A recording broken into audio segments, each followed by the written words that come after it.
राम राम दुआ सलाम और सभी को मेरा प्रणाम। तो दोस्तों, आज मैं ईमान वाला काफिर का आर्टिकल कुरान और साइंस बयान कर रहा हूँ। कठ मुल्ले हों या पट मुल्ले, कठ मुल्ला मेरी नज़र में मदरसे से निकला हुआ कठ मुल्ला होता है, और पट मुल्ला उसे कहते हैं जो बेचारा नमाज भी ठीक से नहीं जानता, लेकिन नसीहतें दोनों की भर भर के होती है।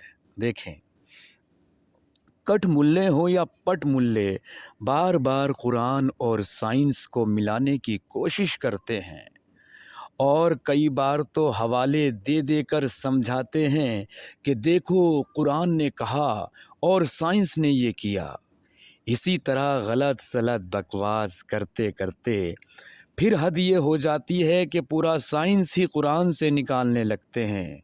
देखो, कुरान के बिना विज्ञान भी अधूरा है।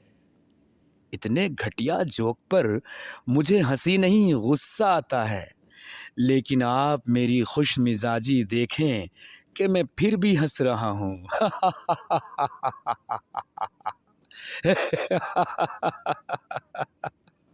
क्या कहा, ये तो शैतानों वाली हंसी है। तो भैया सामने कोई हूर खड़ी कर दो, फिर देखना कि मैं कितनी रोमांटिक ओ सॉरी इस्माइल को भी इस्लामी मुंह से निकल रहा है। तो फिर देखना कि मैं कितनी रोमांटिक इस्माइल करता हूँ, कैसा खूबसूरत मुस्कुराता हूँ। खैर, बहरहाल अलगरज अलबत्ता बात कुरान और साइंस पर हो रही है, तो मुझे बताओ, तुम्हारे आदम हव्वा को साइंस ने कहाँ पर कबूल किया है? कोई जवाब है या बस हवाई फायरिंग ही करना जानते हो? चलिए मैं बताता हूँ। साइंस का कहना है कि हमारे पूर्वज बंदर थे। तो क्या तुम आदम और हव्वा को बंदर स्वीकार करोगे? मतलब बंदर और बंदरिया। अगर करोगे तो फिर बजरंग बली हनुमान जी को भी मानना पड़ेगा।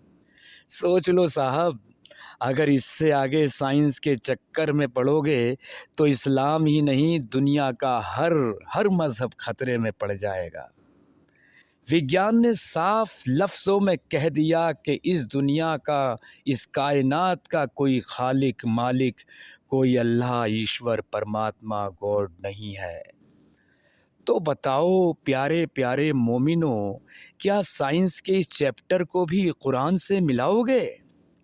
अगर आप इजाज़त दें तो मैं ज़रूर मिला दूंगा, क्योंकि अल्लाह ही मोहम्मद है और मोहम्मद ही अल्लाह है। शक्तिमान और गंगाधर का फ़र्क बस गीता विश्वास ही जानती है।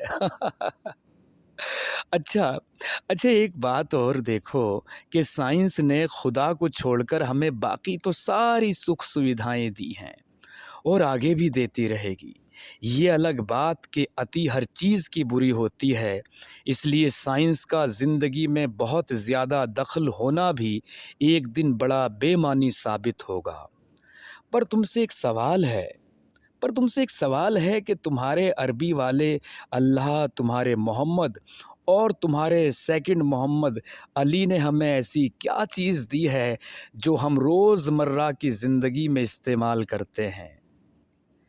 एक खुद को इल्म का शहर बता रहा है, तो दूसरा खुद को उसका दरवाज़ा कह रहा है। लेकिन अक्ल से सोचकर जवाब दो कि इन दोनों ने या फिर कुरान ने अल्लाह को मतलब कंफ्यूज हो जाता हूँ यार कभी कभी। लेकिन अक्ल से सोचकर जवाब दो कि इन दोनों ने या फिर कुरान की अल्लाह ने इस दुनिया को सुई भी अता की है। फिर डिंगे किस बात की मारते फिरते हो यार, हमने ये किया, हमने वो किया। अरे भैया, बस तुमने तलवारों पे धारें लगानी सीखी है। और कुछ सीखा है तो लौंडिये बनाना सीखा है, अय्याशी सीखी है, और अय्याशियाँ भी भर भर के की। और मज़े की बात देखिए कि अपने नाजायज़ ऐबों को छुपाने के लिए तुम्हारे पैगंबर ने कॉन्डम तक ईजाद नहीं किया। बात करते हो कुरान और साइंस की, یہ تو بس اوپر اوپر کی ہلکی پھلکی دو چار باتیں کر رہا ہوں، اگر تہہ میں جا کر لکھوں گا تو پھر پتہ نہیں تمہارے اللہ، محمد اور شیعوں کے سیکنڈ نبی حضرت علی کا کیا حال ہوگا۔ اور ان کو بھی چھوڑیے، بس اتنا بتا دیں کہ پوری دنیا کے مسلمانوں نے آج تک کیا دیا ہے، جن یہودی اور کافروں کی بنائی ہوئی چیزوں پر عیش کر رہے ہیں، دن رات انہی کے لیے بد دعائیں دے رہے ہیں۔ کیا خوبصورت مذہب ہے تمہارا۔